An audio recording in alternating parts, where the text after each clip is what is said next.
The Alpha King's heir suffered every full moon, until the new maid found a familiar mark. My name is Lizzie White, and 6 years ago, I carved a crescent moon into my newborn son's shoulder blade before they ripped him from my arms. Not gently. Not with apologies. They tore him away while I screamed, while my milk came in, while my wolf howled so loudly I thought I'd go insane. They told me he'd be placed with a better family. They told me I was too young, too weak, too omega to raise an alpha-born pup. They told me he'd forget me. What they didn't tell me was that they'd give him to a king. I've spent 6 years surviving as a rogue, taking whatever work I could find, sleeping in caves and abandoned dens, always moving, always running from the memory of his newborn cry. I learned to bury the grief so deep I almost forgot I'd been a mother. Almost. Then I took a job at Shadowmere Castle. Just another nameless maid. Just another omega grateful for warm meals and a roof. I wasn't supposed to go near the heir's quarters. I wasn't supposed to touch the cursed prince who screamed every full moon. But I heard him crying, and my body moved before my brain could stop it. And when I saw that mark on his shoulder, my mark, carved with a mother's desperate love, everything I thought I knew shattered like glass. That's when I knew, they didn't place my son with a better family. They placed him on a throne. And someone has been torturing him, making him scream those same screams I heard the night they took him, trying to prove he's too broken to rule. This is the story of how I found my son in the last place I'd ever look. How I discovered that the kingdom's greatest secret was hidden in plain sight.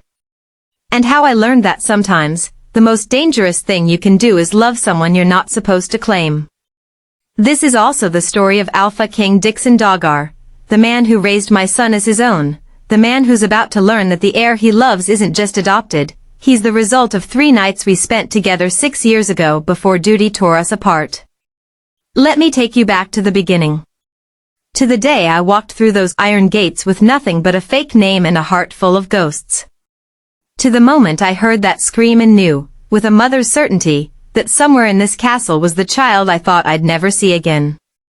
Now, before I take you into that castle, into the moment that changed everything, I need you to understand something. I know what it's like to be silenced. To have your truth dismissed because of who you are or where you come from.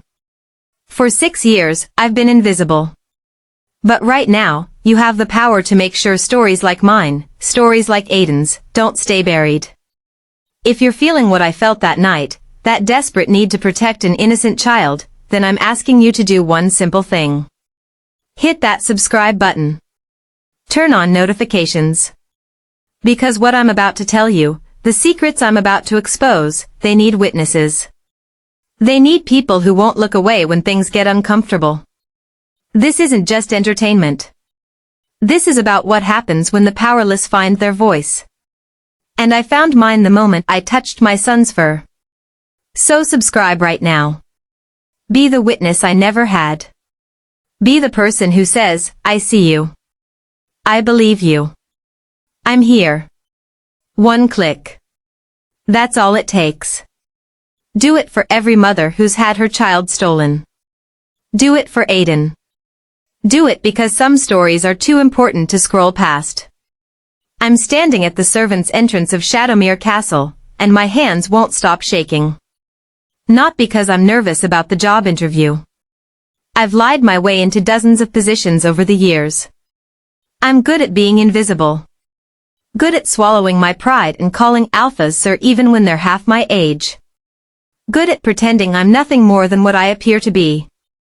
I'm shaking because I can smell alpha bloodline on the wind, and it's triggering something primal in me, something I thought I'd killed years ago. Mother's instinct. The head housekeeper, Mrs. Thornberry, looks me up and down like I'm a stray she's considering putting down. She's got that pinched expression of someone who's never been truly afraid a day in her life. You're the rogue Omega? She asks, making rogue sound like a disease. Yes, ma'am. Lizzie White. The fake surname tastes like ash in my mouth. My real name died the day they took my son. You're scrawny. Can you lift a full water basin? Yes, ma'am. Can you keep your mouth shut? Yes, ma'am. Can you ignore screaming? My heart stops. Ma'am? Mrs. Thornberry's expression doesn't change. The young prince has episodes. Particularly during the full moon. The previous maids were too soft-hearted. They tried to comfort him. It only makes it worse. His Majesty has strict orders: clean the quarters, leave food, do not engage. Do you understand? I force my voice to stay level. What kind of episodes? That's not your concern. Yes or no, can you follow orders? Everything in me is screaming to ask more questions. But rogues don't get to ask questions. Rogues take what they're given and keep their heads down. Yes, ma'am. She studies me for another long moment, then nods curtly. You start tomorrow. Dawn. Don't be late. They give me a small room in the servants' wing. More space than I've had in years. A real bed with clean sheets. A wash basin with actual hot water. For the first time in 6 years, I have a door that locks from the inside. I should feel grateful. Safe. Instead, I feel like I'm suffocating. Because somewhere in this massive stone fortress, there's a child who suffers during the full moon. A child the same age as the son I lost. And every instinct I have is screaming at me to find him, to make sure he's okay, to do what I couldn't do for my own baby. Protect him. For 3 days, I clean guest chambers. I polish silver until I can see my reflection, hollow-eyed and gaunt. I scrub floors and empty chamber pots and keep my head down, just another invisible Omega doing invisible work. But I listen. Oh, how I listen. The castle staff whispers about Prince Aidan the way people whisper about terminal illnesses. Poor boy. Cursed bloodline. Moon madness. The Alpha King's greatest shame. He was adopted as an infant, the cook tells me while I'm peeling potatoes. After the late queen died in childbirth, losing both her and the babe. His Majesty was devastated. They say Lady Vivian found the boy at an orphanage and convinced her brother to take him in. Thought it would help him heal. Did it? I ask, keeping my voice carefully neutral. The cook shakes her head. The boy's been nothing but trouble. Sweet enough when the moon's dark, but come the full moon? She shudders. Like something's trying to claw its way out of him. The healers say it's genetic, some weakness in his bloodline. There's talk of mercy killing if it doesn't improve. My knife slips, nearly taking off my finger. Mercy killing? I repeat. He's just a child. He's suffering, the cook says, but there's sadness in her eyes. What kind of life is that, screaming in agony every month? Maybe death would be kinder. I want to argue. I want to scream that there's no such thing as a mercy killing when it comes to children, that there's always hope, always another option. But I can't reveal too much. Can't show I care more than a random servant should. So I just nod and keep peeling potatoes, even though my hands are shaking so hard I can barely hold the knife. That night, I lie awake in my narrow bed, staring at the ceiling and trying not to think about my son. Trying not to wonder if he suffered. If whoever took him loved him or just used him. If he's even still alive. The moon is waxing. 3 more days until it's full. 3 more days until this prince has another episode. I tell myself I won't get involved. I'll do my job, earn my pay, and mind my own business. I've spent 6 years learning to survive by staying invisible. I can't risk exposure now, not when I've finally found a safe place to rest. But on the 3rd night, when the full moon rises fat and silver over the castle, I hear it. A scream. Not just any scream. A child's scream, high and terrified and so full of pain that my milk that dried up years ago, tries to let down in response. My body moves before my brain can catch up. I'm out of bed, bare feet slapping against cold stone, following that sound like it's a rope pulling me home. I don't know these corridors. I've never been to the Heir's wing. But somehow, my feet know the way.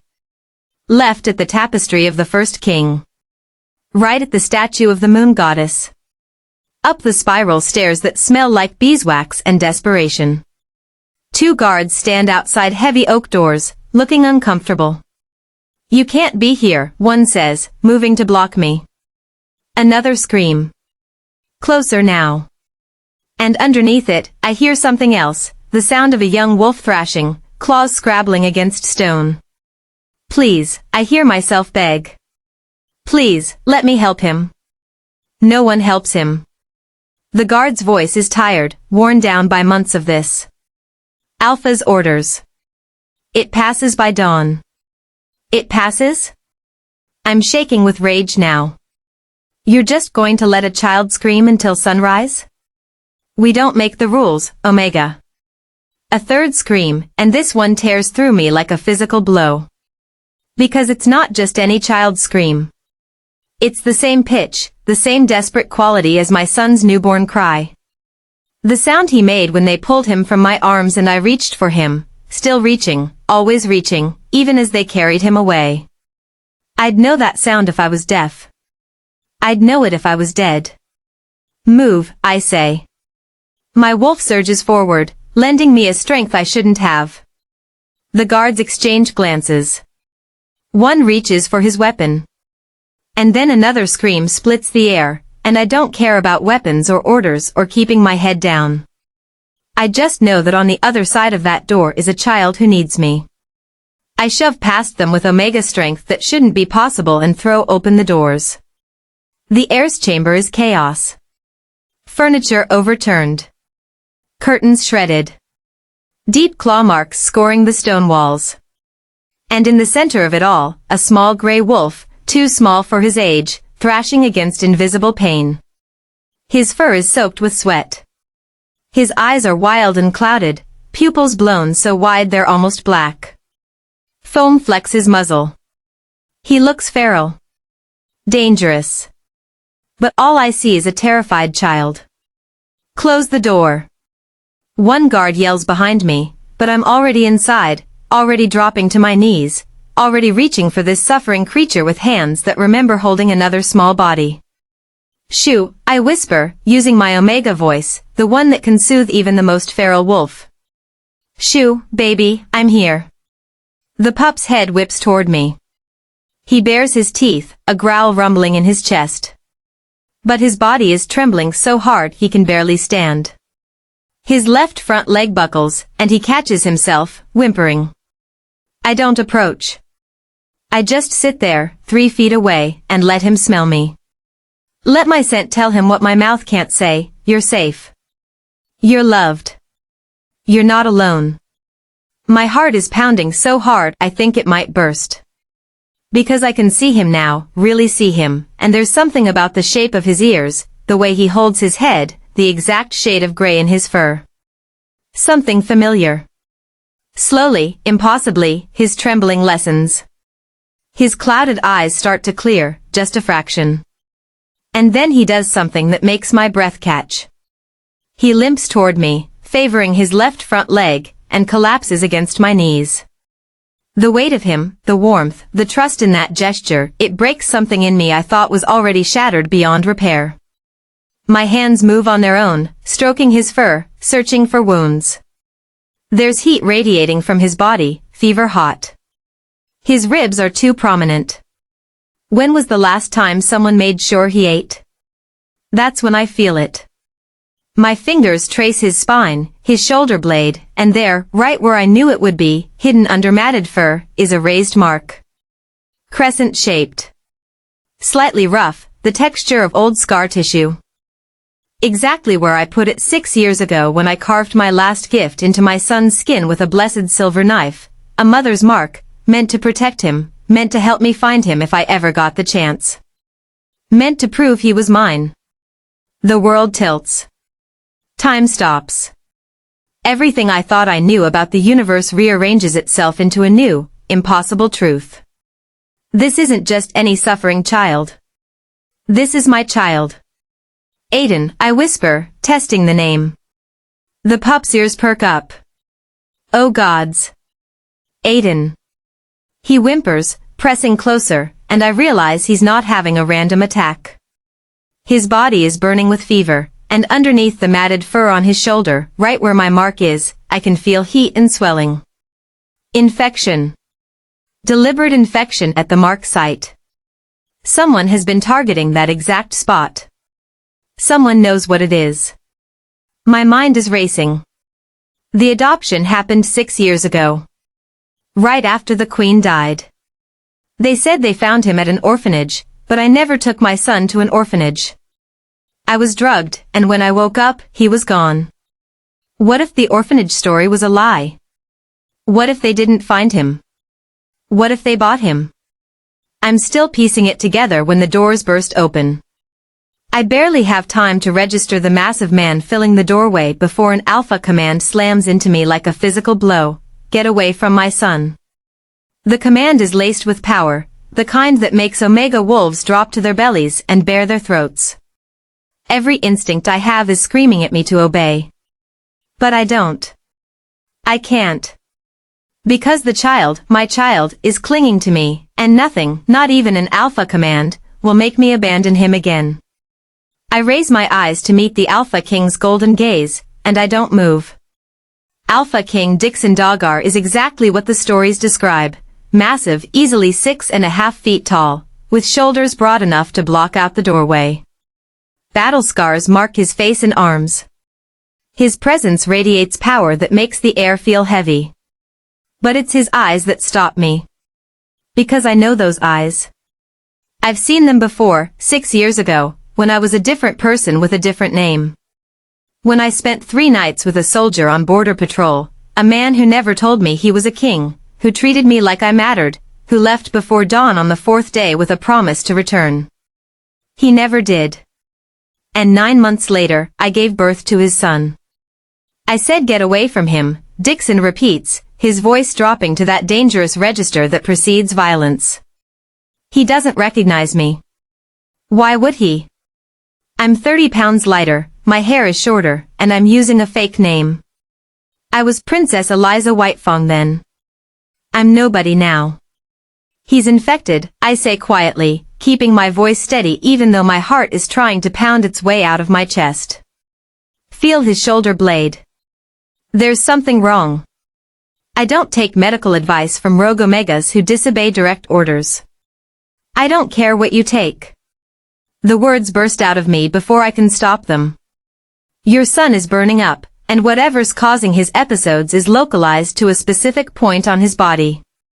Either examine him or get someone who will. For a long moment, we stare at each other. Something flickers in his eyes. Confusion, maybe. Or recognition that he can't quite place. Then he moves, crossing the room in 3 strides. He kneels beside Aiden, and the boy, my boy, doesn't flinch away from him. Whatever else is true, this man has been a father to my son. That knowledge twists something painful in my chest. Dixon's large hands, surprisingly gentle, probe Aiden's shoulder. His expression darkens. There's heat, he mutters. Swelling. How did you? He looks at me, really looks at me for the first time. Who are you? Before I can answer, another woman glides into the room. She's ethereal, pale blonde hair, ice blue eyes, wearing robes that mark her as the castle's head enchantress. She moves with the confidence of someone who's never been told no.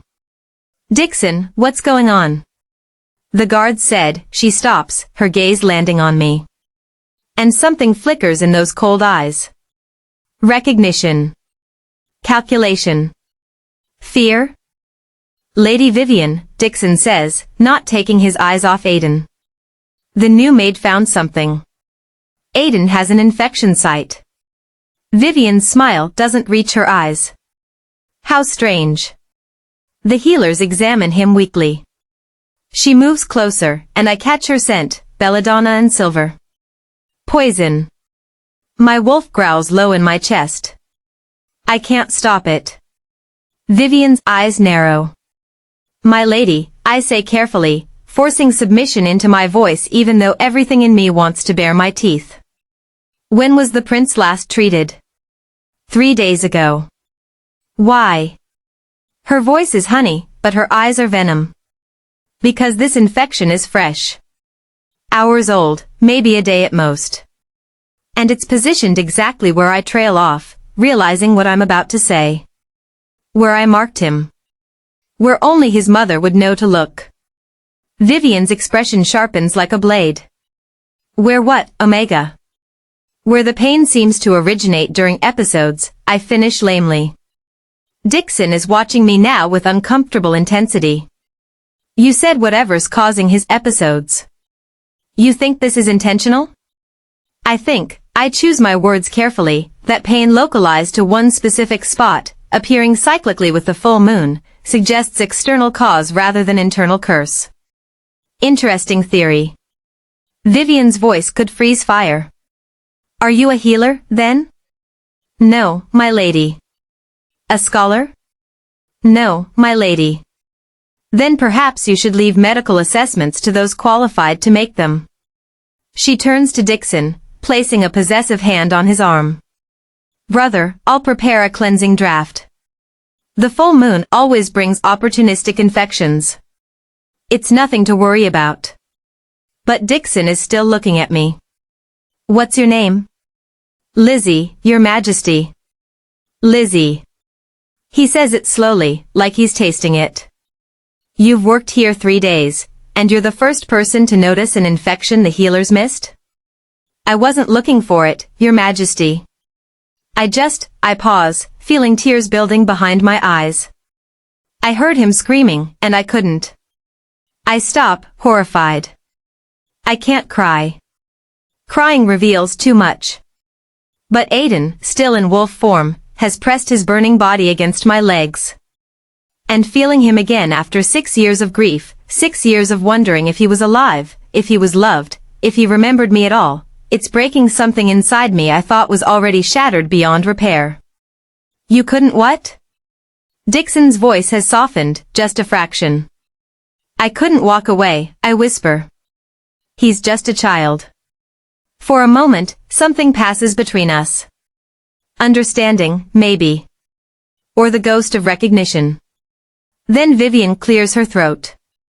Dixon, the draft? She's already moving toward the door, dismissing me with a wave of her elegant hand. But Dixon stops her. Viv, wait. He looks back at me. You said the infection is fresh. If the healers examined him 3 days ago and found nothing, and this appeared overnight, then someone accessed his chambers between then and now. Vivian's smile tightens. Or, she says smoothly, the maid is lying. Perhaps she caused the infection herself to make herself seem indispensable. It's a common tactic among rogues seeking permanent positions. The accusation hangs in the air like smoke. I could defend myself. I could explain that I've been here 3 days and this is the first time I've even seen the prince. But Vivian is already spinning the narrative. And she's good at it. I can see Dixon's expression shifting, doubt creeping in. I have no proof. No credibility. No voice that matters. All I have is the truth, and the truth isn't enough. Guards, Vivian calls. Escort this Omega to the servants' quarters and ensure she doesn't leave. We'll investigate her claims in the morning. Your Majesty, I start, but Dixon raises a hand. Tomorrow, he says. His voice is final. We'll sort this tomorrow. As the guards take my arms, Aiden whimpers. He tries to follow me, his small body still trembling with fever. It's okay, I tell him even though it's a lie. It's okay, sweet boy. But it's not okay. Because I've just found my son, and I'm already losing him again. They don't lock me in a cell. They lock me in my room with a guard posted outside. Small mercies. I pace the narrow space like a caged animal, my mind racing. Aiden is my son. I'm certain of it. The mark, the age, the timing, it all fits. But more than that, I felt it. The bond. The pull. The way my wolf recognized his, the way my body knew him before my mind could catch up. He's mine. And someone has been torturing him for years. I think about Vivian's scent. Belladonna and silver. Both toxic to wolves in high concentrations. Both used in poisons. I think about how quickly she dismissed my concerns. How smoothly she redirected Dixon's suspicion toward me. I think about what the cook said. Lady Vivian found the boy at an orphanage. But I never took my son to an orphanage. Which means someone else did. Someone who had access to me when I was drugged and helpless after giving birth. Someone who knew I was alone, vulnerable, with no pack to protect me. Someone who needed an infant alpha bloodline male in a very specific time frame. My blood runs cold. What if Vivian didn't find Aiden? What if she arranged for him to be taken? I need proof. Evidence. Something more than a mother's instinct and a scar that could be explained away as coincidence. But I'm locked in a room with a guard outside, and I have no idea where to even start looking. I'm still pacing when I hear voices in the corridor. It's 3 in the morning, well past the time when anyone should be awake, but I recognize Dixon's deep rumble and Vivian's smoother tones. I press my ear against the door. He's getting worse, Dixon is saying. His voice is ragged, exhausted. Every month, it's worse. I can't keep watching him suffer like this, Viv. I know. Vivian's voice is soothing. I know it's hard. But the healers say. The healers have been saying the same thing for 6 years. That it's genetic. That there's nothing they can do. But what if that Omega is right? What if it's not genetic? What if someone is doing this to him? There's a long pause. Then Vivian laughs, soft and sad. Dixon, you're exhausted. You're not thinking clearly. Who would hurt a child? And why? I don't know. But I can't shake the feeling that I'm missing something. Something obvious. You're grieving. Vivian's voice drops lower. I can barely hear her now. You're thinking about the Queen, about the child you lost. It's natural to look for reasons, for someone to blame. But sometimes, tragedy is just tragedy. Aiden is sick. It's not anyone's fault. Another pause. Then Dixon, the council is pushing for a decision. I know. They want me to name Garrett as heir. They say Aiden is too unstable, too unpredictable. They're using words like liability and risk to the bloodline. And what do you say? I say he's 6 years old. Dixon's voice cracks. He's a child. My child. How can I give up on him? No one's asking you to give up. Vivian's voice is gentle, reasonable. But you have to think about the pack. About the kingdom. If Aiden can't rule. He can rule, Dixon insists. When he's not in pain, he's brilliant. Kind. Strong. But he's in pain more often than he's not. And it's only getting worse. Silence.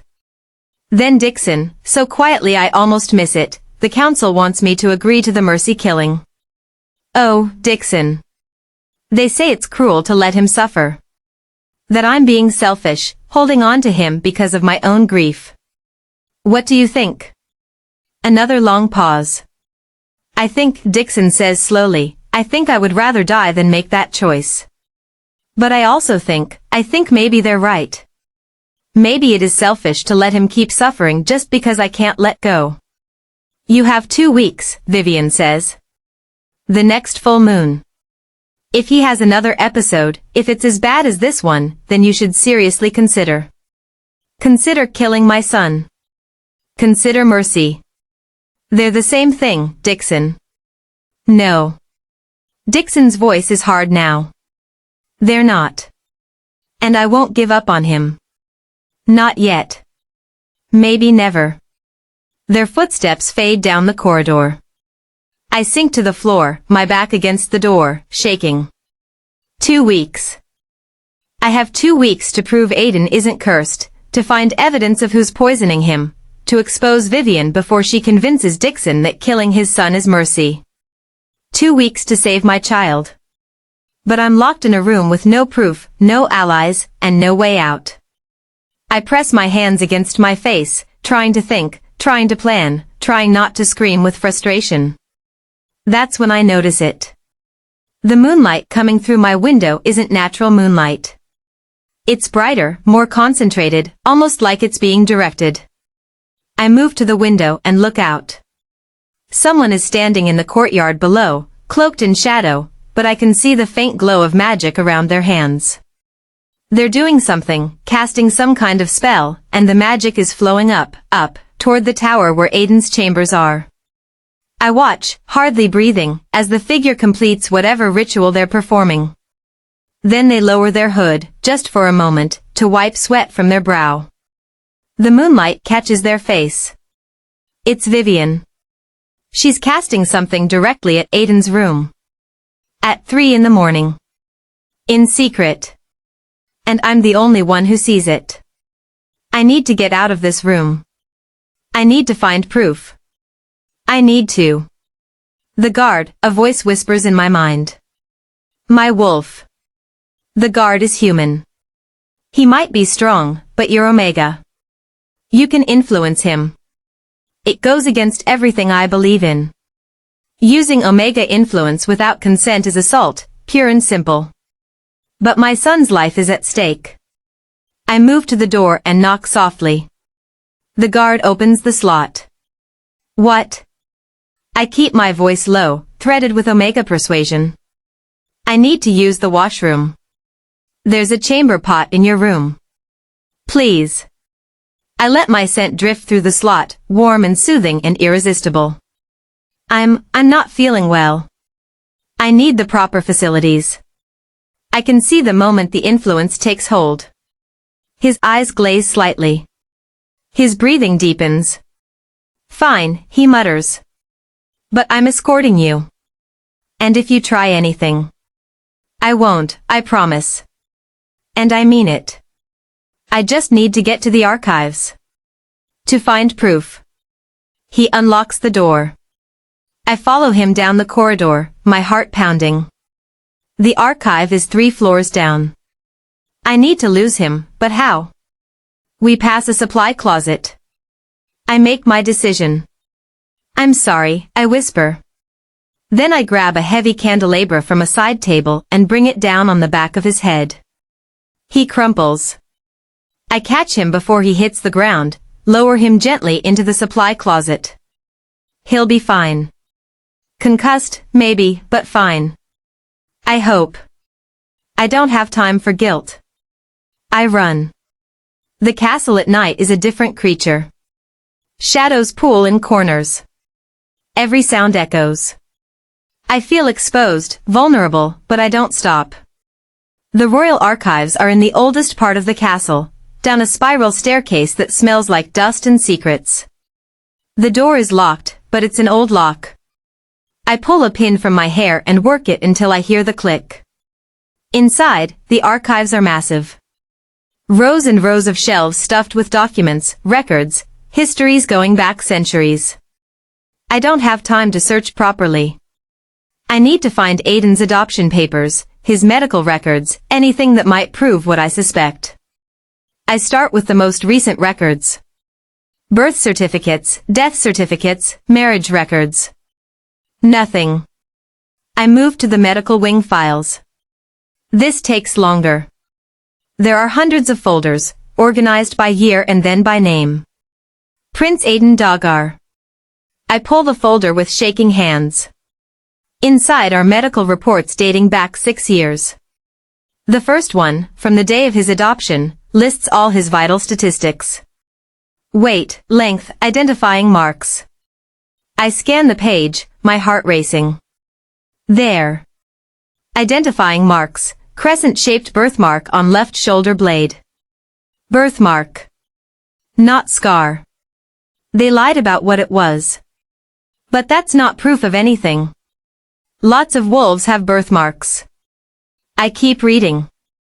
The subsequent reports chronicle Aiden's health. For the first year, he's perfectly healthy. No issues. No episodes. Then, at exactly 12 months old, the first episode is recorded. Severe pain during full moon. Cause unknown. Prescribed sedatives. At 13 months, the episodes worsen. 14 months, worse still. By 18 months, the reports start using words like genetic defect and bloodline curse. But here's what makes my blood freeze. Every single report is signed by the same healer. Dr. Garrett Thornwick. And every single report has a counter-signature from the supervising enchantress, Lady Vivian Doggar. She's been overseeing his medical care from the beginning. She's had access to him, alone, every single month. I'm still processing this when I hear a sound behind me. I turn.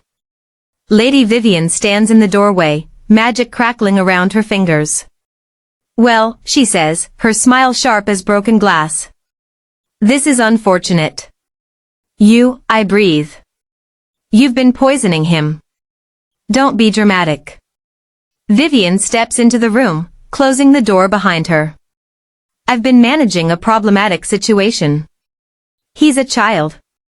He's an obstacle. Her eyes are cold. Dixon needed an heir after the queen died. I provided one. But Dixon doesn't need that heir specifically. He needs any heir. And my son, Garrett, has been training for leadership since birth. He's brilliant. Capable. Actually Doggar bloodline. So you torture an innocent child to make him look defective? I ensure the succession goes to the right person. Vivian moves closer. You, of all people, should understand. You gave up your child once before. You understood you weren't fit to raise him. I didn't give him up. I had him stolen from me. Vivian's smile widens. Did you? Are you sure? Because the records I have show that you signed away your parental rights. I never signed anything. I was drugged. When I woke up, he was gone. Oh, Vivian says softly. Oh, Lizzie. Or should I say, Princess Eliza. My blood turns to ice. You thought I didn't know who you are. Vivian laughs. I've known since the moment you walked into this castle. You smell like him. Same bloodline signature. Same stubborn defiance in your eyes. I was waiting to see if you'd recognize him. And you did. Right on schedule. You planned this. All of it. I planned everything. Vivian's voice is cold. 6 years ago, when Dixon's mate died in childbirth along with his heir, I saw an opportunity. The kingdom needed an alpha heir immediately to prevent a succession crisis. So I found one. A newborn alpha bloodline male with no pack, no protection, no one who would miss him. You found me. You were perfect. An exiled princess with no allies, giving birth alone in a rogue medical tent. It was almost too easy to drug you, take the infant, and create the paperwork showing you'd voluntarily given him up. Why not just kill me? Please. Vivian scoffs. Killing deposed royalty creates martyrs. But a mother who abandons her child? That's just sad. Forgettable. You had no value dead. But your son, she smiles. Your son had value. Dixon needed an heir. I gave him one. The fact that the heir happened to be defective, well, that just meant that eventually, when the time was right, my own son could step in. You've been poisoning Aiden for 6 years just to install Garrett as heir? Not just poisoning. Vivian's eyes gleam. Do you know what wolfsbane does when injected directly into a mark carved with silver? It binds to the scar tissue. Creates a permanent channel for poison delivery. Every time the moon is full, when the silver in the scar reacts to lunar magic, it activates the dormant wolfsbane. Brilliant, really. It looks exactly like a moon curse. You're insane. I'm practical. And now, unfortunately, you've become a problem. Vivian's magic flares brighter. You were supposed to stay quiet. Take your wages, keep your head down. But you couldn't help yourself, could you? The moment you heard him scream, you came running. Mother's instinct is so predictable. What are you going to do? Kill me? Eventually. But first, Vivian pulls something from her robes. It's a document, yellowed with age. First, you're going to sign this. An updated version of your original parental rights termination. This one includes a clause stating that you willingly gave up your son and will never attempt to reclaim him. And another clause stating that you acknowledge the child was sickly from birth, defective bloodline, entirely your fault. I'll never sign that. Oh, I think you will. Vivian's smile turns cruel. Because if you don't, I'll kill Aiden tonight. I'll make it look like his heart gave out during an episode. Tragic. Expected. Dixon will grieve, but he'll move on. Garrett will become heir. And you? You'll spend the rest of your very short life knowing you could have saved your son by simply signing a piece of paper. You're bluffing. Am I? Vivian tilts her head. I've been poisoning him for 6 years. What's one more dose? A fatal one this time. Quick. Relatively painless. Better than what you'll feel when I'm done with you. My mind races. If I sign, I'm giving up any legal claim to Aiden. Admitting he's defective. Giving Vivian exactly what she needs to justify Mercy killing him. But if I don't sign, she'll kill him tonight. Unless. I look at the document in her hand. Look at the door behind her. Look at the folder of medical records still clutched in my other hand. I just need to get out of this room. Find Dixon. Show him the evidence. Make him listen. Okay, I say quietly. I'll sign. Vivian's smile widens. Smart girl. She pulls out a quill, dips it in ink, and holds it out to me. I take it. My hand shakes as I bring it to the paper. And then I drive the quill straight into Vivian's hand. She screams. Magic explodes outward, wild and uncontrolled. I dive to the side as a bolt of energy scorches the wall where I was standing. I'm already moving, clutching the medical folder, running for the door. Behind me, Vivian snarls, "You stupid girl. You think you can run from me?" More magic. The shelves around me burst into flame. Documents centuries old curl and blacken. I throw open the door and run. The castle is coming alive. Alarms are ringing. Guards are shouting. Someone must have found the unconscious guard in the supply closet. I don't care. I just need to reach Dixon. I take the stairs 3 at a time, my legs burning. Behind me, I can hear Vivian, can smell the ozone tang of her magic. The king's chambers are in the east tower. I've never been there, but I follow my instincts, follow the pull of alpha power. I burst through a set of double doors and find myself in a long corridor lined with portraits of past kings. At the end of the corridor, Dixon emerges from his room, wearing only sleep pants, looking confused and dangerous. Your Majesty. I gasp, stumbling toward him. I wave the medical folder. It's Vivian. She's been poisoning Aiden. I have proof. Dixon stares at me. Behind me, Vivian skids into the corridor, her hand bleeding, her face twisted with rage. She attacked me. Vivian shouts. She broke into the archives, assaulted a guard, and when I confronted her, she stabbed me. Dixon looks between us. His expression is unreadable. Please, I beg, holding out the folder. Just look at the records. Look at who's been supervising his care. Look at when the episode started. It's all here. She forged those documents, Vivian snaps. She's desperate. She knows we're about to discover she's the one who's been hurting Aiden. That's a lie. Is it? Vivian's voice is smooth again, controlled. Dixon, think about it. This Omega appears out of nowhere. She disobeys direct orders to access the prince. She somehow knows exactly where his pain originates. And now she's broken into the archives to steal medical records and create a conspiracy theory implicating me? She turns to me, her eyes cold. Who are you really?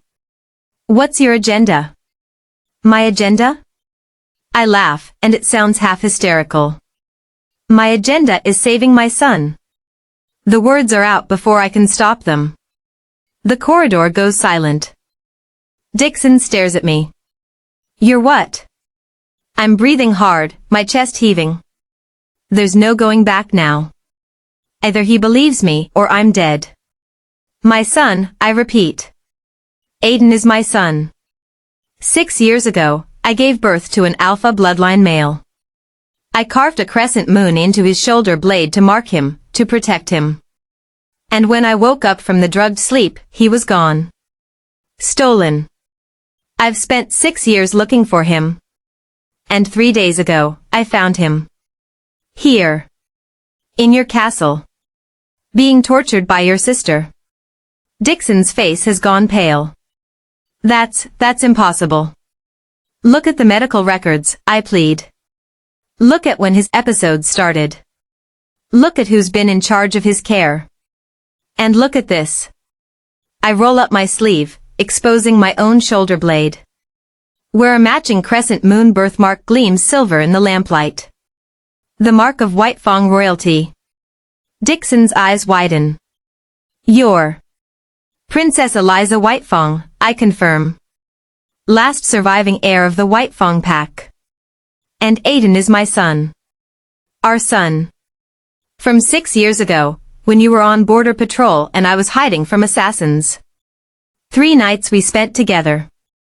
You left before I could tell you I was pregnant. I can see him calculating. 6 years ago. Border patrol. A beautiful Omega who never told him her real name. Recognition crashes over his face like a wave. It's you, he breathes. The Omega from the border camp. You said your name was Lizzie. It is Lizzie. Eliza. Same route. I changed it after my pack fell. After I had to go into hiding. Dixon looks like he's been struck by lightning. If this is true, if Aiden is your son, our son, then every record of his adoption is fraudulent, I finish. Then someone stole an alpha prince and sold him to you. Then someone has been torturing him to make him appear cursed so they could install their own heir. Both of us turn to look at Vivian. She's not smiling anymore. You can't prove any of this, she says flatly. You have a scar that matches his birthmark. So what? Lots of wolves have crescent scars. You have a wild story about 3 nights with my brother. No proof. And you have medical records that I supervised, yes, because that's my job as head enchantress. Dixon, I'm begging you. I move toward him. Use a blood magic test.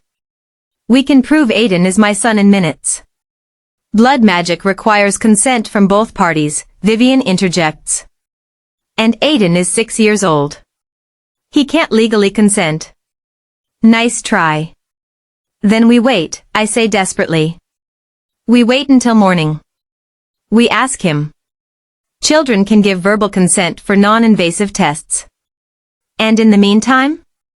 Vivian arches an eyebrow. You expect us to just believe you? To arrest me based on the ravings of a rogue Omega? I'm not a rogue, I say quietly. I'm a princess. And Aiden isn't just any heir. He's the bridge between 2 bloodlines. Whitefang and Dogar. The 2 most powerful alpha families in the region. If he's who I say he is, his claim to the throne isn't just legitimate, it's unassailable. I watch this land on Dixon. See him processing. If what I'm saying is true, his son is not just an adopted heir of questionable bloodline. He's a prince born of 2 royal lines. The child of a king and a princess. The perfect heir. But if I'm lying, I'm a dangerous infiltrator who needs to be eliminated. Dixon, Vivian says carefully. You can't seriously be considering. I'm considering everything. Dixon's voice is hard. Because everything this woman has said makes terrible sense. Aiden's episode started at exactly 12 months. Right when you began supervising his care personally. The pain is localized to a mark on his shoulder blade, a mark that matches this woman's perfectly. And you tried to destroy evidence in the archives rather than simply having her arrested. I was protecting the archives from her arson. You were casting a spell in the courtyard at 3 in the morning. Dixon's eyes narrow. I saw you from my window. I was coming to investigate when the alarms went off. What were you casting, Viv? Vivian's mask slips. Just a moment, but it's enough. Protective wards, she says. For the full moon. The full moon isn't for 2 weeks. Preventative wards. At 3 in the morning? Without telling me? Vivian's jaw tightens. I don't need your permission to protect this castle. No. But you do need my permission to access my son's chambers. And you have been accessing them, haven't you? Late at night. Alone. Monthly. Vivian says nothing. Dixon takes a step toward her. I want the truth. Now. For a long moment, Vivian stares at her brother. Then she laughs, cold and bitter. You want the truth? Fine. Yes, I've been managing Aiden's condition. Yes, I've been the one administering his treatments. And yes, those treatments include wolfsbane. But not to hurt him, Dixon. To suppress his wolf. Because his wolf is unstable. Dangerous. I've been protecting him from himself. By poisoning him? I shout. By controlling a genetic defect. Vivian rounds on me. You think I don't know what it means to have White Fang blood? Your family was known for mental instability. For wolves that went feral and had to be put down. That's why your pack was conquered. Not because you were weak. Because you were mad. That's a lie. Is it? Ask any historian. The White Fang line was tainted. And your son, she points at me. Your son carries that taint. I've been suppressing it. Keeping him functional. Without my intervention, he would have torn this castle apart by now. If that were true, I say slowly, then why hide it? Why not tell Dixon? Why forge adoption records and silence anyone who gets too close to the truth? Vivian hesitates. And that hesitation is all Dixon needs. Guards. He roars. 6 armed warriors appear within seconds. Detain Lady Vivian, Dixon orders. Until we can sort this out. Vivian's eyes flash. Dixon, you're making a mistake. Maybe. But I'd rather make this mistake than the one I've been making for 6 years. He looks at me. And you. You're coming with me. We're going to wake Aiden, we're going to ask him some questions, and we're going to perform that blood test. He's 6, Vivian protests as the guards take her arms. He won't understand. Then we'll explain it in terms he can understand. Dixon's voice is final. Take her to the holding chamber. Post 4 guards. No one goes in or out without my direct order. As Vivian is led away, she looks back at me. Her expression is pure hatred. This isn't over, she mouths. Then she's gone. Dixon turns to me. His expression is unreadable. If you're lying to me, he says quietly. If this is some elaborate scheme. It's not. If you're lying, and I've just arrested my sister, the head of my magical defense, for nothing, I will personally throw you from the highest tower. I understand. But if you're telling the truth, if Aiden really is your son, our son, he stops. Then I've been letting someone torture my child for 6 years. And I'll never forgive myself. We stare at each other. Then he turns and strides toward the stairs. Come on. Let's go wake our son. Our son. The words hit me like a physical blow. I follow Dixon through the castle, my heart pounding so hard I think everyone must be able to hear it. We're really going to do this. We're going to wake Aiden. We're going to ask him questions. We're going to prove, one way or another, whether I'm his mother. And if I'm wrong, if I've somehow made a terrible mistake, if that mark is just a coincidence.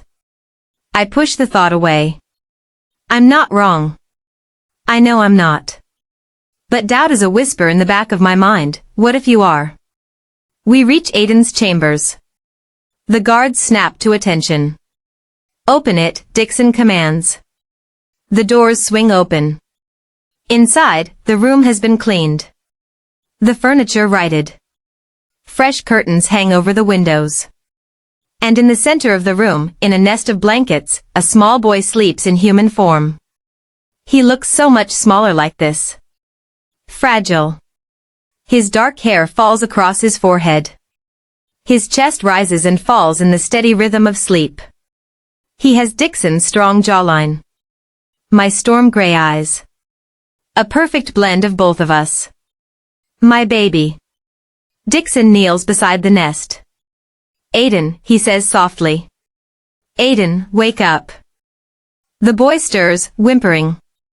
His eyes flutter open, cloudy with sleep and lingering fever. Papa? His voice is small. It's me. Dixon's voice is gentle. I need to ask you some questions. Is that okay? Aiden nods, sitting up. He's wearing a simple nightshirt.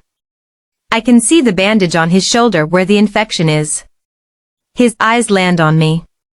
For a moment, we just stare at each other. Then Aiden tilts his head. You smell nice, he says. Like rain and vanilla. My throat closes up. Those were the words I whispered to him when he was a newborn. My scent words. The ones I told him so he'd always know me. Thank you, I manage. Dixon looks between us. Aiden, do you remember what we talked about before? About how you came to live with me? Aiden nods. You adopted me. Because your baby died and you were sad. And Aunt Viv found me and brought me home. That's right. Dixon's voice is careful. Aiden, this is Lizzie. She says, he pauses. She says she's your birth mother. Aiden looks at me with wide eyes. Really? I don't know, baby, I say honestly. I think so. I hope so. But we need to do a test to be sure. What kind of test? A blood test. We'd each give a tiny drop of blood, and the magic will tell us if we're related. Aiden considers this. Will it hurt? A little prick. Like a mosquito bite. He thinks about it. Then, will you do it first? I nod. Of course. Dixon has already sent for the court mage, a different one, not anyone connected to Vivian. The mage arrives with a silver bowl and a ceremonial blade. Now listen carefully because what happens next, what I'm about to tell you, this is the moment everything changes. Aiden's about to learn the truth. Dixon's about to learn the truth. And I'm either about to reclaim my son or lose him forever. If you've made it this far, if you're still with me, then you understand what's at stake. A child's life. A mother's love. A kingdom's future. These stories matter. These truths need to be told. And I need you to do something for me. I need you to hit that subscribe button right now. Not later. Not when the video ends. Right now. Because there are people, powerful people, who don't want stories like mine told. Who don't want the truth exposed. Every subscription is a voice saying I'm listening. I believe you. I won't let them silence you. So prove it. Subscribe. Turn on notifications. Be part of making sure no child suffers in silence like Aiden did. One click. Do it now. For every mother fighting an impossible system. For every child who deserves better. Do it. The mage prepares the spell. It's ancient blood magic, designed to reveal familial bonds. Your hand, please, she says to me. I extend my hand. The blade is sharp. The cut is quick. 3 drops of my blood fall into the silver bowl, glowing faintly red. Now the child. Dixon holds Aiden's hand. It's okay, he murmurs. I'm right here. The mage makes a small cut on Aiden's finger. 3 drops of his blood join mine in the bowl. The moment his blood touches mine, the bowl erupts with light. Not just light. Silver moonlight, bright and pure and unmistakable. The blood magic is singing. It swirls in the bowl, mixing, merging, creating patterns that even I can read. Mother and child.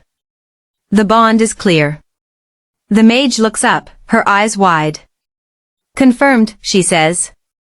This child is her son. The room goes silent.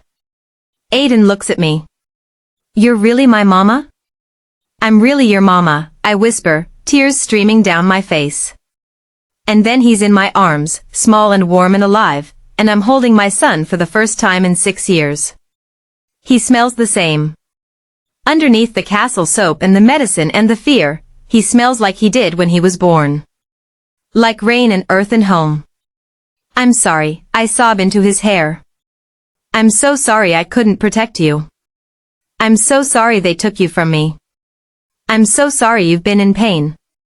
It's okay, Mama, he whispers back. His small arms wrap around my neck. It's okay. You found me. Dixon is staring at us, his face a mask of conflicting emotions. Shock. Grief. Wonder. Rage. 6 years, he says hoarsely. 6 years I've been raising my own son and I didn't know. You couldn't have known, I say, looking up at him. She hid it well. Vivian. His jaw clenches. My own sister. She wanted Garrett to be heir. And as long as Aiden appeared cursed, defective, it made sense to bypass him. She was willing to torture a child. My child.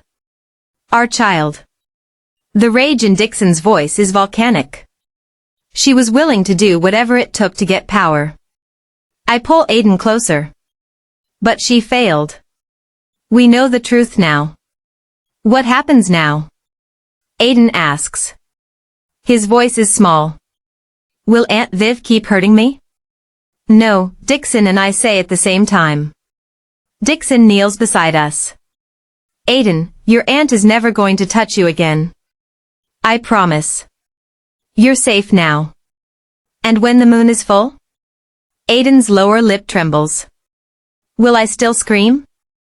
Not anymore, I tell him. The poison is out. You're going to heal.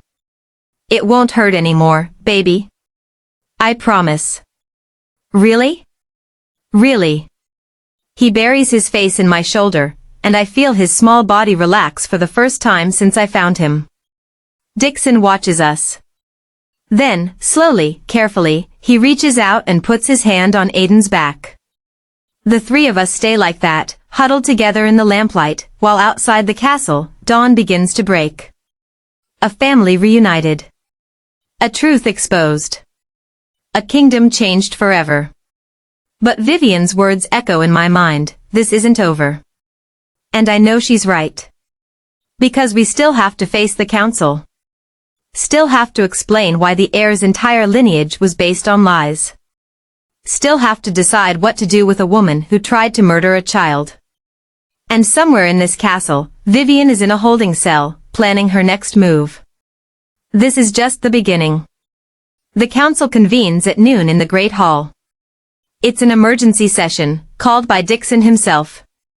Every major alpha in the kingdom has been summoned. The room buzzes with speculation and tension. I stand beside Dixon at the head of the table, holding Aiden's hand. The boy is nervous, pressing close to my side, but he's dressed in his formal princely attire. He looks every inch the heir. The council members file in. 20 alphas, representing the most powerful families in the kingdom. They look at me with curiosity and suspicion. Who is this Omega? One of them mutters. Why is she standing with the king? Silence, Dixon commands. His voice cuts through the room like a blade. We have much to discuss. The doors at the far end of the hall open. Guards escort Vivian in. She's in chains, silver chains that suppress her magic, but she walks with her head high. Unashamed. Defiant.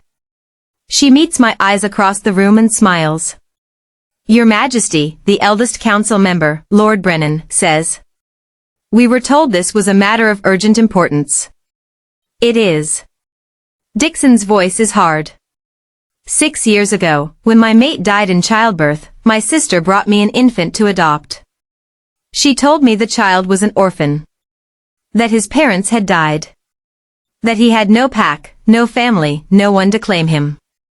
Murmurs ripple through the room. That child is Prince Aiden. Dixon places his hand on Aiden's shoulder. For 6 years, I have raised him as my son. For 6 years, I have loved him as my own. We all know this, another council member says impatiently. What's your point? My point is that Lady Vivian lied. Dixon's words fall like stones. Aiden was not an orphan. He was stolen from his mother. Sold to my sister through a rogue broker. And his mother is standing right here. The room explodes. Impossible. Who is she? This is outrageous. Silence. Dixon roars. The room quiets. Her name is Princess Eliza Whitefong. Last surviving heir of the Whitefong bloodline. And 6 years ago, she gave birth to my son. The silence now is absolute. The Whitefong line? Lord Brennan breathes. But they were all killed when we conquered the territory. Almost all, I say quietly. I survived. I went into hiding. And when I gave birth, alone and vulnerable, my child was taken from me. And you expect us to believe this? Another council member scoffs. A rogue Omega appears claiming to be a dead princess, and we're supposed to just accept it? We don't have to accept anything, Dixon says coldly. The blood magic has confirmed it. Aiden is her son. And mine. You lay with a Whitefong? The accusation is clear in Lord Brennan's voice. Our enemy? I didn't know who she was. And she didn't know who I was. It was 6 years ago, during border patrol. Before I became king.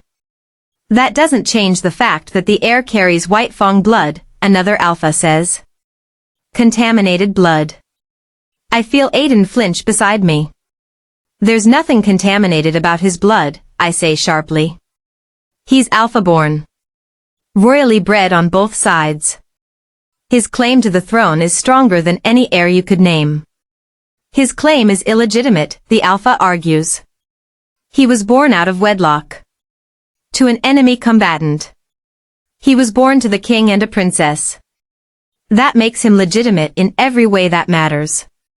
The Whitefong line was mad, another council member says. Everyone knows it. That's why they fell. They couldn't control their wolves. That's propaganda, I counter. My family fell because you outnumbered us 3-1 and burned our villages to the ground. Not because of madness. The point stands, Lord Brennan interjects. The Whitefong bloodline was unstable. And Prince Aiden has shown signs of that instability. The moon madness. Because he was being poisoned, Dixon says. By my sister. For 6 years. Every eye turns to Vivian. She doesn't look afraid. She looks bored. Is this true, Lady Vivian? Lord Brennan demands. Have you been poisoning the prince? I've been managing his condition, Vivian says calmly. The white fang taint is real.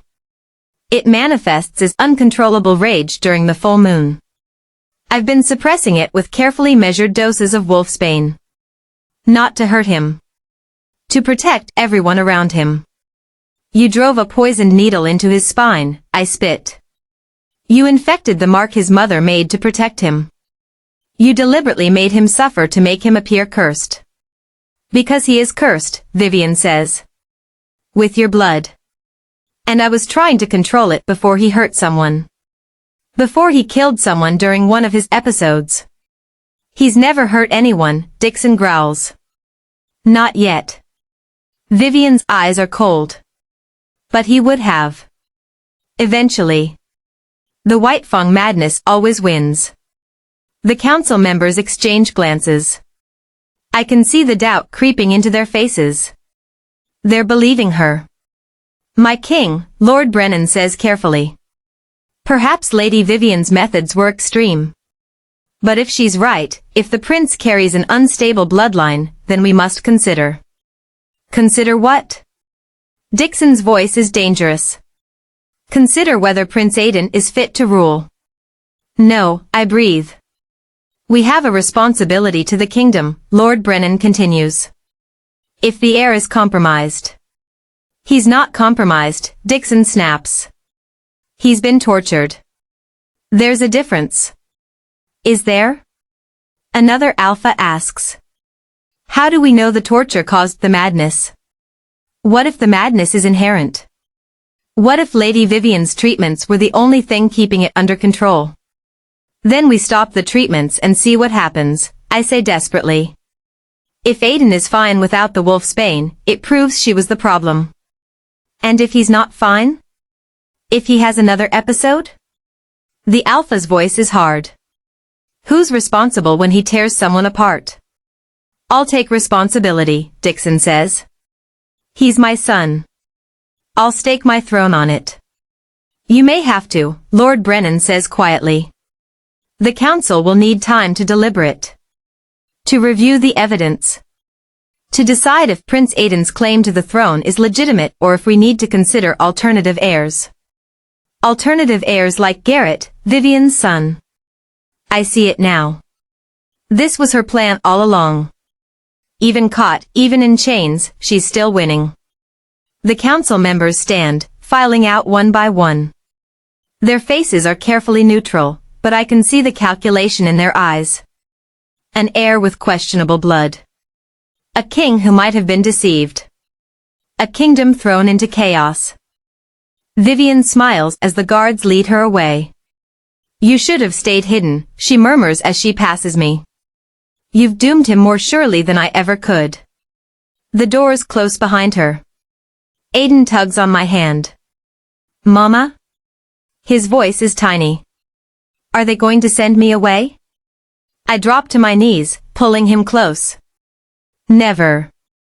I will never let anyone take you from me again. But even as I say it, I can feel the ground shifting beneath us. Because Vivian is right about one thing, I've exposed the truth. But in doing so, I've made Aiden vulnerable. Before, he was just a sick child. Pitiable, but manageable. Now, he's a political bomb. An heir with enemy blood. A symbol of everything the kingdom fought to destroy. And I don't know how to protect him from that. Dixon's hand comes to rest on my shoulder. We'll fight this, he says. Together. I look up at him, this man who I loved once, who I found again under impossible circumstances. How? I don't know yet. But I won't let them take him.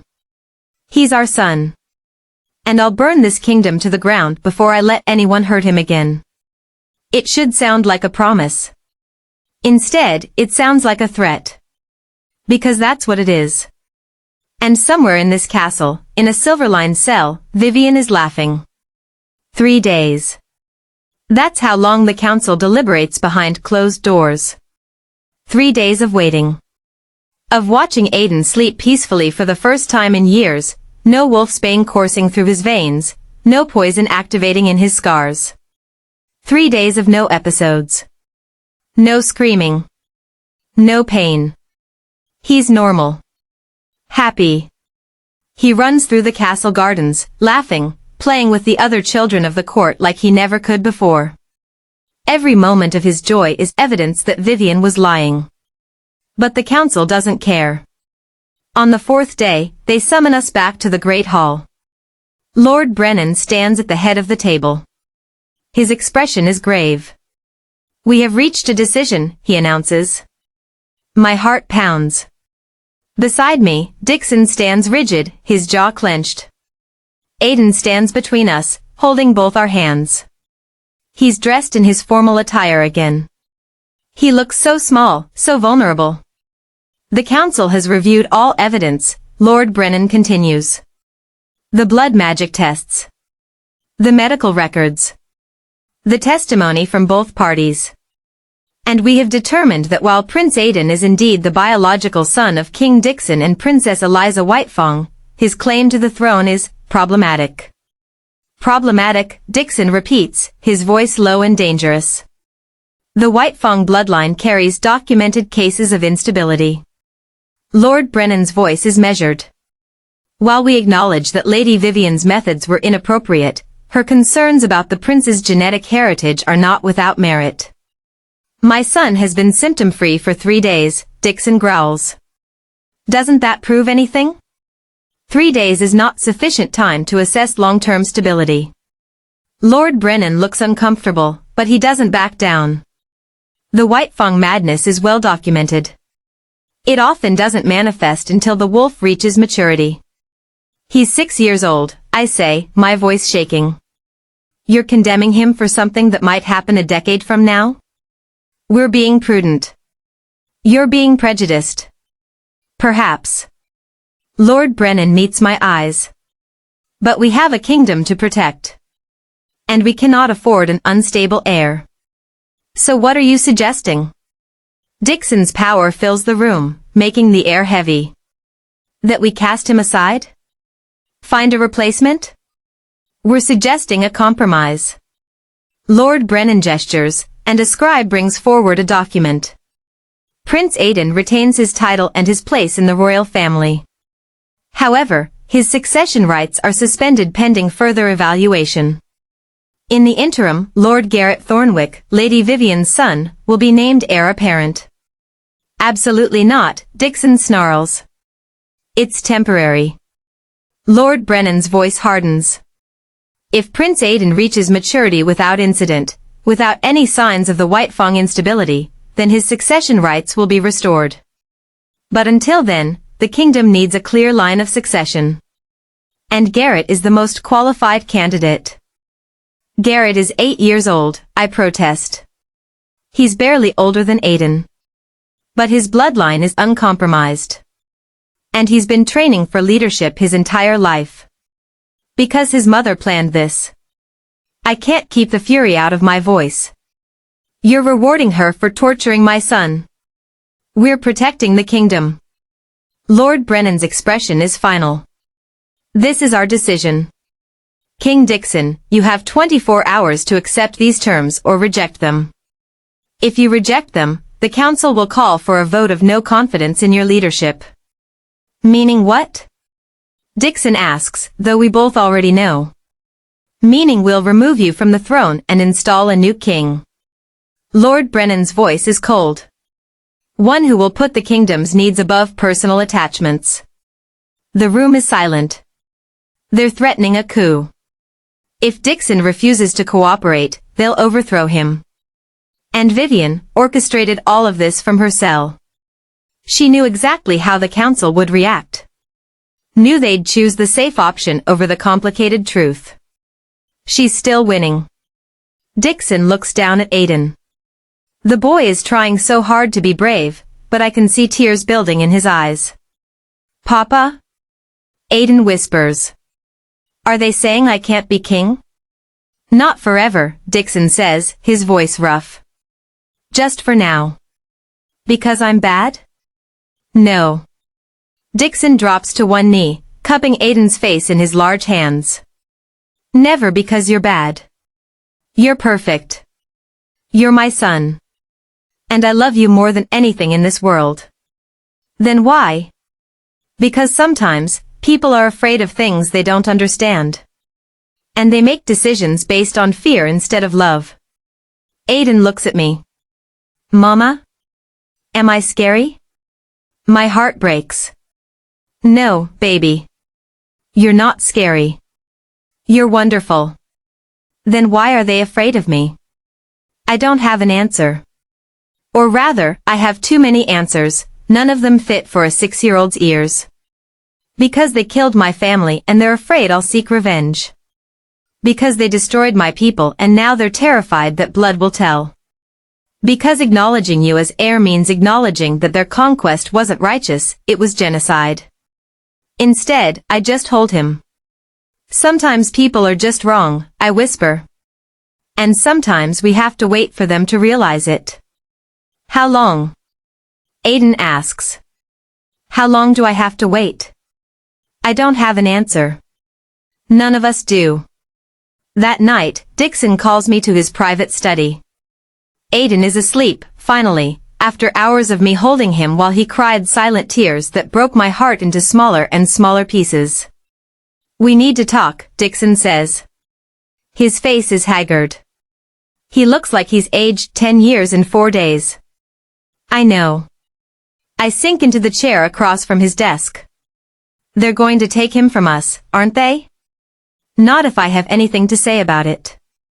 But Dixon's voice lacks conviction. The council is unified. If I refuse their terms, they'll remove me. And then what? Garrett becomes king, Vivian becomes regent, and Aiden. Aiden disappears, I finish. Or has an accident. Or suddenly his white fang madness manifests and he has to be put down for everyone's safety. Dixon's fist slams onto the desk. I won't let that happen. Then what do we do? Accept their terms? Watch Garrett be groomed for the throne while Aiden is pushed aside? There's another option. Dixon meets my eyes. We leave. What? We take Aiden and we go. Tonight. Before the 24 hours are up. We disappear. You're the king. You can't just disappear. I can if it means saving my son. Dixon's voice is fierce. I have allies.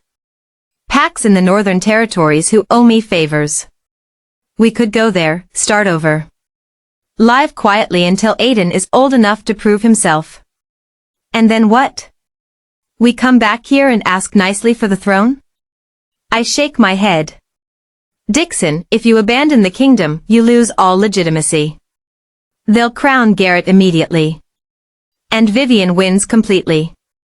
Then what do you suggest? I take a deep breath. We fight. But not the way they expect. The council meets in 20 hours. Dixon, Aiden, and I stand before them once again. Lord Brennan looks satisfied. He thinks we're here to capitulate. He's wrong. Your Majesty, Lord Brennan begins. Have you reached a decision? I have. Dixon's voice rings through the hall. I reject your terms. Gasps ripple through the council. Then you leave us no choice, Lord Brennan says. We will proceed with the vote of no confidence. You will not. Dixon's power floods the room. Because I'm not finished speaking. He gestures to me. I step forward, my heart pounding. I'm holding a leather-bound book, ancient and worn. Counselors, I begin. My voice is steady even though my hands are shaking. You say that the White Fang bloodline is tainted. That my family was mad. That my people deserved to fall. Several council members shift uncomfortably. But you're lying. I open the book. This is the chronicle of the White Fang pack. Kept by my grandmother and her grandmother before her. 500 years of our history. And nowhere, not once, is there mention of madness. That proves nothing, and Alpha interrupts. It proves you've been repeating propaganda. I turn the page. But more importantly, it contains something you've tried very hard to bury. The truth about the conquest. Careful, Lord Brennan warns. The Dogar pack didn't conquer the White Fang territory because we were dangerous, I continue. You conquered us because we discovered something. Something about your precious bloodline. That's enough, Lord Brennan snaps. The Dogar family has a secret, I say loudly. A secret you've killed to protect.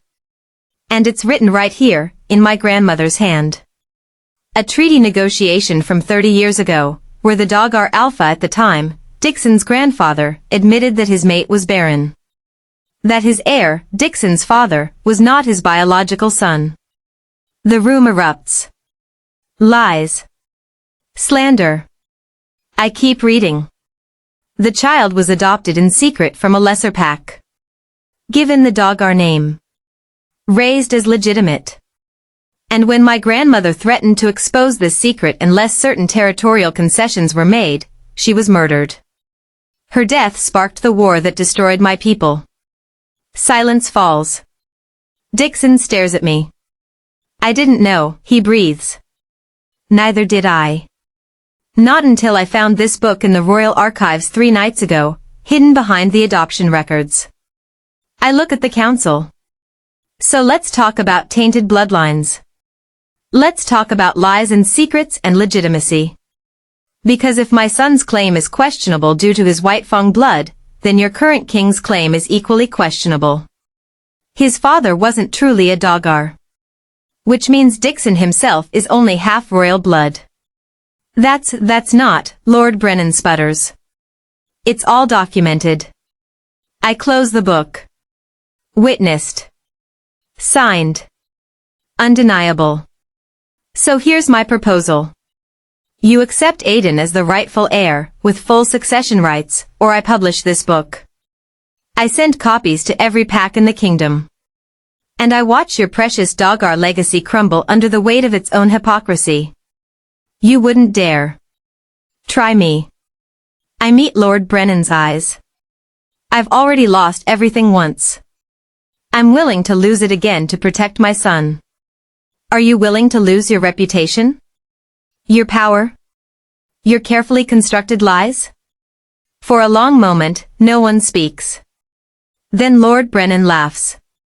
It's a bitter sound. You clever girl, he says. You've backed us into a corner. I learned from the best. I glance at Vivian's empty chair. She taught me that power isn't about being right. It's about having leverage. And you have it. I do. Lord Brennan looks at the other council members. They're exchanging glances, having silent conversations. Finally, he turns back to us. Very well. Prince Aiden will retain his full succession rights. No suspension. No evaluation period. And Vivian? Dixon asks. Will be tried for attempted murder and treason. Lord Brennan's voice is hard. If she's found guilty, she'll be executed. When she's found guilty, I correct. When, Lord Brennan agrees. Relief floods through me. We did it. We actually did it. But Lord Brennan isn't finished. However, he continues. There is one condition. My stomach drops. What condition? Princess Eliza must marry King Dixon. Immediately. If Prince Aiden is to be heir, his parents must be legitimately wed. No more questions about his birth status. I look at Dixon. He looks at me. We barely know each other. 3 nights 6 years ago, and 4 days of chaos. That's all we have. But we have Aiden. And that's everything. Agreed, Dixon says. Agreed, I echo. Then it's settled. Lord Brennan nods. The wedding will take place within the week. And Prince Aiden will be formally recognized as Crown Prince at the same ceremony. He gestures to his scribe. Draw up the documents. As the council disperses, Dixon takes my hand. "That was incredible," he murmurs. "Where did you really find that book?" I smile slightly. "In the fiction section of the castle library. I wrote it myself 3 nights ago. Copied my grandmother's handwriting from old letters. Forged the signatures." His eyes widen. "You lied?" I gambled. There was no way to verify the information quickly. And I knew they'd be too afraid of exposure to call my bluff. Dixon stares at me for a long moment. Then he laughs. It's a real laugh, the first I've heard from him. "Remind me never to cross you," he says. "Just don't hurt our son and we'll be fine." Our son. He says it like he's testing the words. I like the sound of that. So do I. Aiden comes running up, his face alight with hope. "Does this mean I can still be Prince?" "Not just Prince," Dixon says, lifting him into his arms. "Crown Prince. The official heir. And your mama and I are getting married." "Really?" Aiden looks between us. "You're getting married? Like in the stories?" "Just like the stories," I confirm. He throws his arms around both our necks, pulling us into a 3-way embrace. This is the best day ever. Over his head, Dixon and I share a look. We've won. Against all odds, against a kingdom of prejudice and fear, against Vivian's machinations, we've won. But I know this is just the beginning. We still have to build a marriage from 3 nights and shared trauma. We still have to raise a son who carries 2 warring bloodlines. We still have to heal a kingdom that's built on lies. But for now, in this moment, holding my son and the man who helped create him, I let myself feel something I haven't felt in 6 years. Hope. 3 weeks later, Vivian stands trial. The evidence is overwhelming. Dr. Thornwick, faced with execution himself, confesses everything. The wolfsbane injections. The forged medical records. The payments from Vivian to keep silent. The court mage testifies about the spell she caught Vivian casting, a death curse aimed at Aiden's chambers. Even Garrett, Vivian's own son, testifies. With tears streaming down his face, he admits that his mother told him Aiden was weak, defective, someone who needed to be removed so Garrett could take his rightful place. "I didn't know she was hurting him," Garrett sobs. I thought he was just sick. I didn't know." The verdict is unanimous. Guilty on all counts. Lady Vivian Doggar is sentenced to death by silver blade. She doesn't beg. Doesn't cry.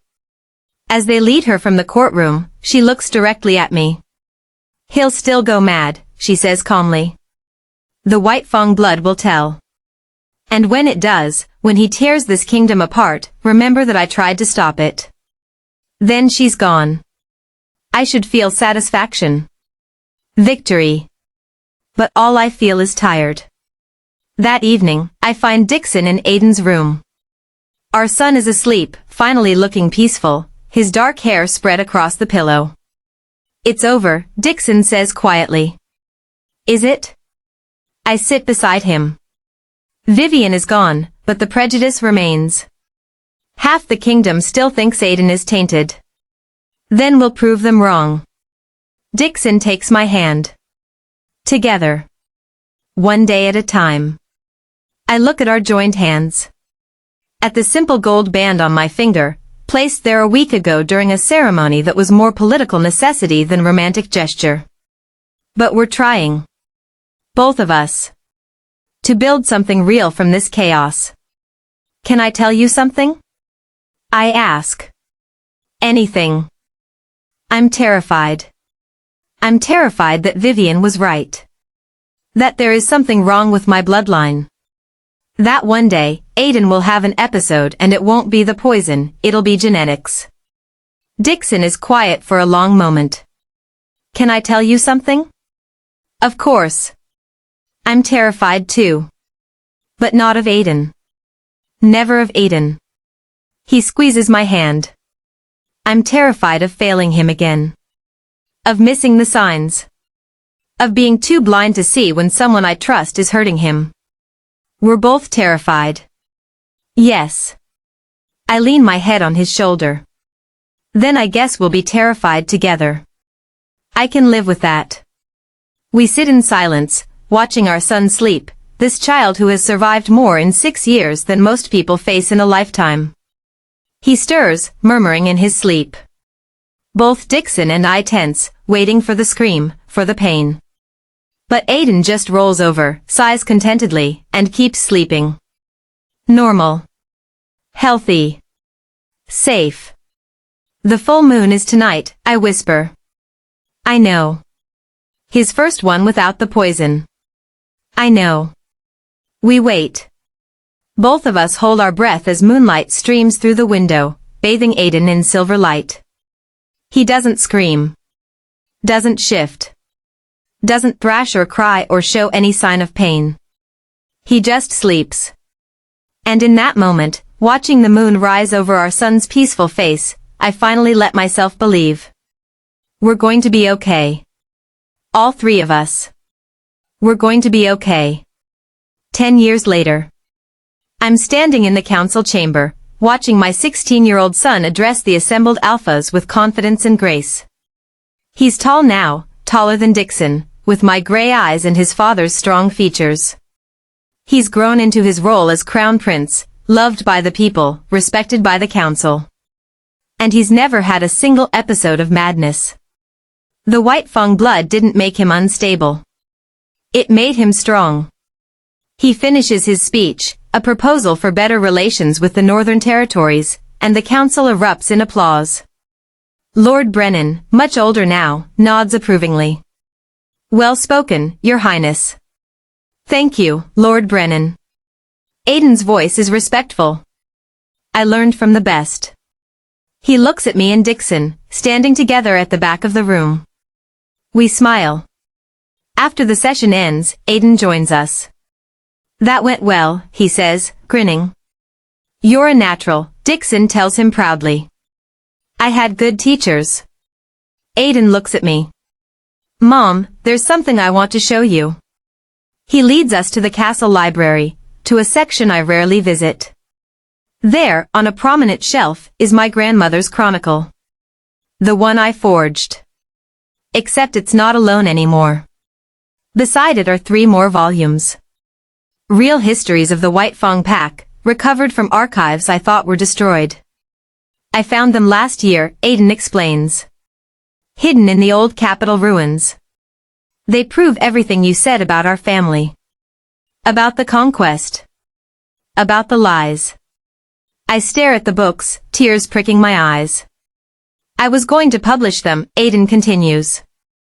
To clear our name officially. But then I realized something. You already cleared our name. Not with books or documents or proof. You cleared it by being my mother. By fighting for me. By refusing to let anyone make me ashamed of who I am. He takes my hand. I'm not ashamed of the White Fang blood, Mom. I'm proud of it. And I'm proud of you. I pull him into a fierce hug, this boy, this young man, who survived torture and prejudice and political machinations to become exactly who he was meant to be. A leader. A prince. My son. Over his shoulder, I see Dixon watching us, love shining in his eyes. We did it, I mouth to him. We did, he mouths back.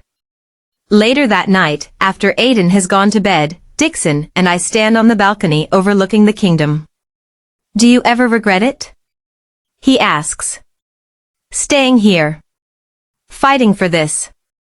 Never, I answer honestly. This is where I belong. Where we all belong. Even after everything? The lies, the betrayals, the pain? Especially after everything. I lean into him. Because the pain made us stronger. And the love made it worth it. He kisses the top of my head. I love you, Eliza. I should have said it years ago, but I'm saying it now. I love you. I love you too, I whisper. And it's true. What started as 3 nights of passion, what became a political arrangement, has grown into something real and deep and lasting. We built this. All 3 of us. A family. A kingdom. A future.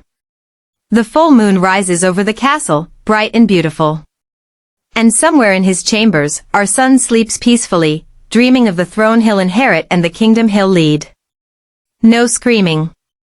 No pain. No poison. Just peace. And that, I think, is the greatest victory of all. My name is Lizzie White, also known as Princess Eliza Whitefang, Queen of the Dogar Kingdom. This is the story of how I lost my son and found him again. How I fought a kingdom and won. How I proved that love is stronger than prejudice, truth is stronger than lies, and a mother's determination is stronger than anything. This is the story of the Alpha King's heir who suffered every full moon, until his mother found a familiar mark and changed everything. And this is how it ends, with a family reunited, a kingdom healed, and a future full of hope. Some stories don't have happy endings.